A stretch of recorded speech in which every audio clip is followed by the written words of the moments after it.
শেখ হাসিনার পতনের পর অর্থাৎ ৫ আগস্ট পরবর্তী সময়ে শেখ হাসিনার দোসর কিছু সাংবাদিকের গ্রেফতার নিয়ে প্রচুর আলোচনা সমালোচনা সে সময় থেকেই হয়েছে, সেটা এখনও চলছে।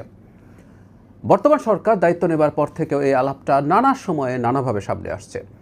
আমি প্রতি মঙ্গলবার সরকারের হয়ে প্রেস ব্রিফিং করি, সেখানে প্রায় প্রতি সপ্তাহে এই প্রশ্নটা আসলে আসে, গতকালও এসেছিল।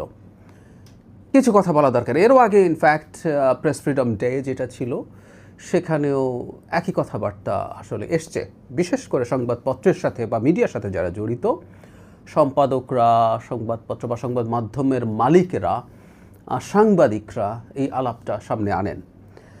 এখন আসলে আমাদের এই সরকারের অবস্থান কি সেটা একটু বলা দরকার, বা এই সাংবাদিকদেরকে আমরা আসলে কীভাবে দেখব, কোন পয়েন্টে আমরা তাদেরকে বিবেচনা করব, that is very important as well. মজার ব্যাপার, গতকাল আমার প্রেস ব্রিফিংয়ের পর আমি যথেষ্ট ব্যাখ্যা করেছি, কিন্তু যেটা হয় কিছু কিছু বাক্য নিয়ে ফটোকার্ড তৈরি করা হয় এবং পরে হয়তো কোথাও সেটার লিঙ্ক দেওয়া হয়, কিন্তু ফটোকার্ডের ভিত্তিতে আমরা অনেক রকম মন্তব্য করে ফেলি।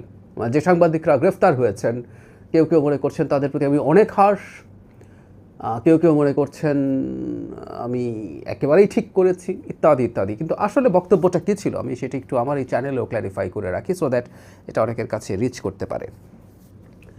যে সাংবাদিকদেরকে গ্রেফতার করা হয়েছে তারা আদৌতে সাংবাদিক কিনা সেই প্রশ্ন আমরা অনেকে করি, এবং সেটার যৌক্তিক কারণও আছে। ওই সময় থেকে যে আলোচনাটা হচ্ছিল সেই আলোচনাটা ভ্যালিড গ্রাউন্ড আছে, যারা বিশেষ করে গ্রেফতারের বিরুদ্ধে দাঁড়িয়েছেন। সেটা হচ্ছে শুধু এই সাংবাদিক না, ৫ আগস্ট পরবর্তী সময়ে নানা সেক্টরে শেখ হাসিনার দোসর যারা ছিলেন, ব্যবসায়ী বা এই ধরনের মানুষ, তাদের প্রায় সবাইকে কমনলি নির্দিষ্ট বা স্পেসিফিক কোনো হত্যা মামলায়, মানে কোথাও কোনো একজন ব্যক্তিকে হত্যা করা হয়েছে জুলাইয়ে আন্দোলনের সময়, তার হত্যা মামলার আসামি হিসেবে গ্রেফতার করা হয়েছে বা গ্রেফতার দেখানো হয়েছে। এটা নিয়ে মূল সমস্যাটা শুরু। অনেক ব্যক্তি আছেন যাদের নানা রকম ক্রাইম আছে, সেটা থাকার পরও অনেকেই বা আমরা প্রায় সবাই বিশ্বাস করি যে এই অপরাধটা তিনি কি অন্তত করেননি। ফলে যে মামলাটা হলো সেই মামলাটা হওয়ার বিরুদ্ধে আলাপ হয়েছে, এবং এই ধরনের মামলা করার মাধ্যমে আদতে এই বিচার প্রক্রিয়াটাকে প্রশ্নের মুখে ফেলা হচ্ছে কিনা সেই আলাপটা ক্রমাগত চলেছে। আমার নিজের অবস্থানের কথাও বলেছি। এখন যে সাংবাদিকরা এসছে তাদের প্রসঙ্গে যদি বলি, আমি একটা বাক্য গতকাল ব্যবহার করেছি, অনেকে সেটা নিয়ে খুবই ক্ষোভ প্রকাশ করেছে, এটা আমার ব্যক্তিগত মতামত। যেই সাংবাদিকদেরকে গ্রেফতার করা হয়েছে এবং তাদেরকে খুনের মতো অপরাধে, স্পেসিফিক খুনের মতো অপরাধে অভিযোগে গ্রেফতার করা হয়েছে, আমি বলেছি যে এদের কারো কারো অপরাধ খুনের চেয়েও বড়। আমি কথাটা ব্যক্তিগতভাবে বিশ্বাস করি।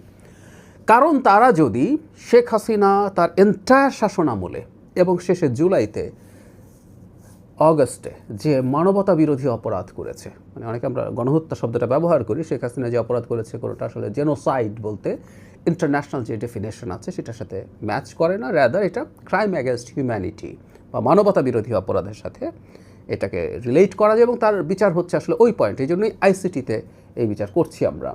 সো তার মানবতা বিরোধী অপরাধের ক্ষেত্রে সম্মতি উৎপাদন করা, এই ধরনের রোল এই সাংবাদিকরা বা তাদের কিছু সংবাদ মাধ্যম প্লে করেছে বলে আমি মনে করি। তাতে ক্রাইম অ্যাগেন্স্ট হিউম্যানিটি একটা পেটি ক্রাইমের চাইতে, পেটি কিলিং মানে হোমিসাইডের সাথে তুলনা করা ঠিক না।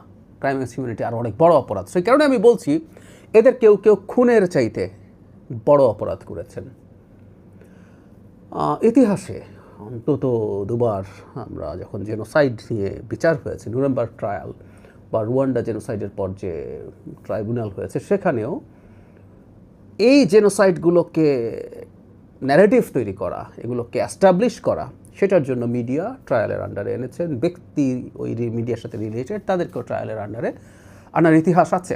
সুতরাং মানবতা বিরোধী অপরাধকে লেজিটিমাইজ করার চেষ্টা, তাকে বৈধতা দেওয়ার যে চেষ্টা আছে, সেটা যারা করবেন তাদের বিরুদ্ধে এই ধরনের অপরাধের অভিযোগ আনা যেতে পারে।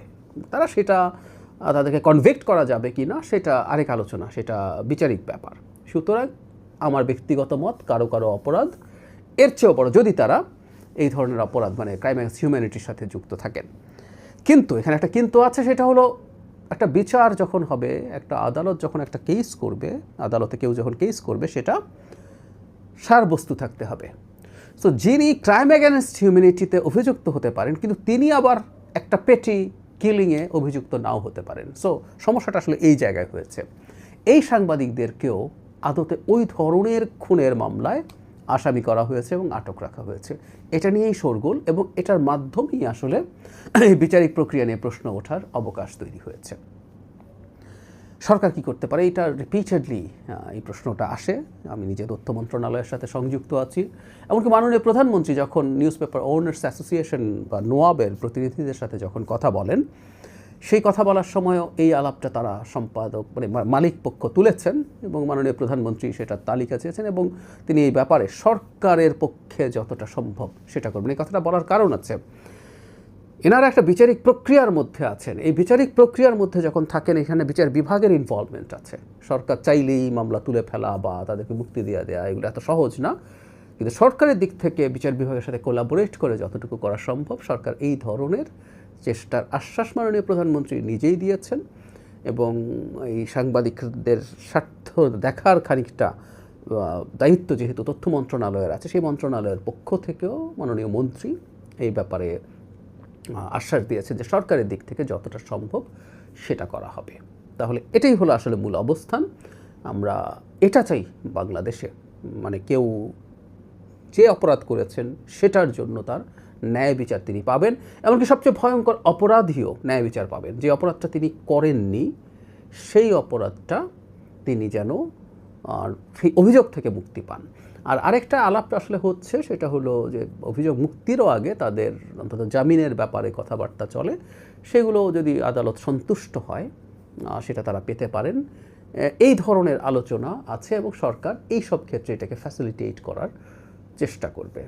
আমার বটম লাইন আসলে এটাই, সেটা হচ্ছে তাদের বিরুদ্ধে যে স্পেসিফিক খুনের অভিযোগ আনা হয়েছে, এই অভিযোগগুলো নিয়েই মানুষের সমালোচনা আছে, এবং এই সমালোচনা যৌক্তিকও। সেটার ভিত্তিতেই আসলে চিন্তা বা ব্যবস্থা করা চেষ্টা সরকার করবে।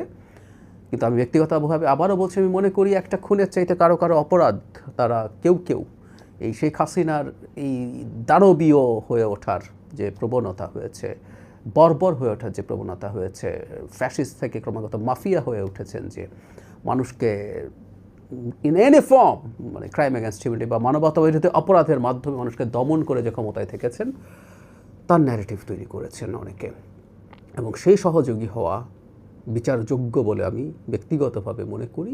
এবং এই কারণেই তাদের একটা পেটি খুনের চাইতে তাদের অপরাধ অনেক বেশি।